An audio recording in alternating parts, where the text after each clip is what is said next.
নমস্কাৰ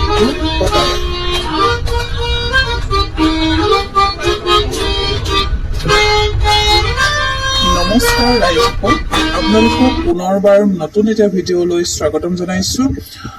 যিহেতু মই বৰ্তমান উপস্থিত আছোঁ থাইলেণ্ড পাটায়াত, আৰু পাটায়া আহি পালোহি এটা দীঘলীয়া যাত্ৰাৰ অন্তত। আৰু এতিয়া পাটায়াৰ যিখন ফ্লটিং মাৰ্কেট, তাত আমি ঘূৰিলোঁ। বহুত বেছি বৰষুণ হৈছে, ধাৰাসাৰ বৰষুণ দি আছিল, গতিকে মাৰ্কেটখনৰ গোটেই যিখিনি আমি পানীৰ ওপৰত নাৱেদি গ'লোঁ সেইখিনি ভিডিঅ' কৰা নহ'ল আৰু বৰষুণৰ কাৰণে। আৰু এতিয়া গোটেইসকল টিম মেম্বাৰসকল এনেকৈ ধৰণে বজাৰ ঘূৰি আহি অকণমান ইয়াত ৰেষ্ট লৈ আছে। আৰু আমি ইয়াৰ বৰ্তমান পাটায়াত বৰষুণ উপভোগ কৰি আছোঁ, পুৰা বৰষুণ দি আছে।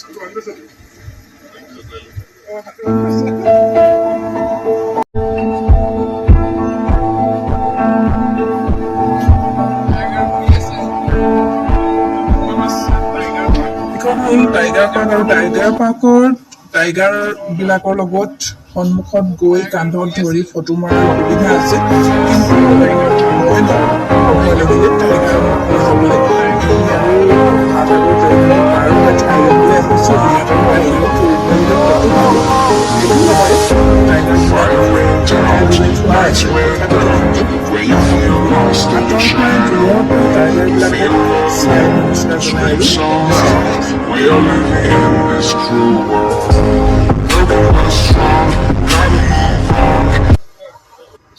টাইগাৰ পাৰ্ক চোৱাৰ পিছত পোনে আমি গ'লো ফুফায়াৰ ৰিজৰ্ট, আৰু এই ৰিজৰ্টত আমি আজি থাকিম, 2 নিশা থাকিম আমি ইয়াত। আৰু থাকি ৰেষ্ট ল'লোঁ।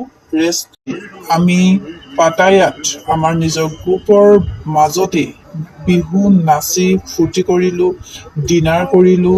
খুব এটা ভাল লগা পৰিৱেশ। ৰাতিপুৱাৰে পৰা যদি ঘূৰি ফুৰিছোঁ, কিন্তু অকণমানো ভাগৰ নাই। এতিয়া ডিনাৰ কৰি আমি প্ৰত্যেকে পুনৰ ফুফায়াৰ ৰিজৰ্টলৈ যাম আৰু তাত গৈ ৰেষ্ট ল'ম।